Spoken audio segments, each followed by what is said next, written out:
I'll be taking you through today is Ustrasana, Camel Pose. This is a pose where whenever I bring it up in class, students will just lie down and roll over right away because they don't want to get into it because it makes your heart beat really fast sometimes or makes you feel a little bit dizzy, and that's because it's such an amazing heart opener, and we're so used to being hunched over all the time at our computers with our shoulders forward, and this is the exact opposite of that, creating a lifting through the chest, and it opens all through here and opens in your hips too.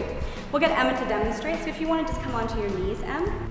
So the tendency with camel, you want to be starting with your hands on your low back, squeezing the elbows together behind you. So this right here is creating a lift in your chest. So camel is all about the lift, and the back bend is coming from the middle of the spine. Another thing you want to do is make sure that your hips are staying stacked right on top of the knees. A really common thing that we see in beginners is to come straight back, bringing those hips back, and then crunching into the low back. This is what you want to avoid. To avoid this, bring your hips forward, keep them stacked on top of the knees, and creating a lift through the middle of the spine. Lifting the chest up, almost like a string is pulling you up. Beautiful. This is an amazing camel posture right here. When you're ready to go further and you've created a bit of an opening for yourself, you can start to come back even further, continuing to breathe, and then one day reaching for your heels.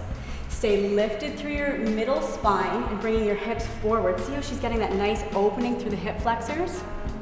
So that's a beautiful camel, but remember, it's not about reaching back for the heels. It's about creating the lift in the chest and lifting through the middle of the spine.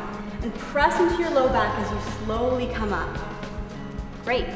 So I'd say the three things to remember when you're doing camel pose is remembering that you want to start with your hands pressing into your low back and squeezing those elbows together behind you to create the opening in your chest right away, lifting from the middle of your chest and from the middle of your spine, not compressing into the low back, and keeping those hips stacked on top of the knees so that you're getting the opening in your hip flexors. That's it.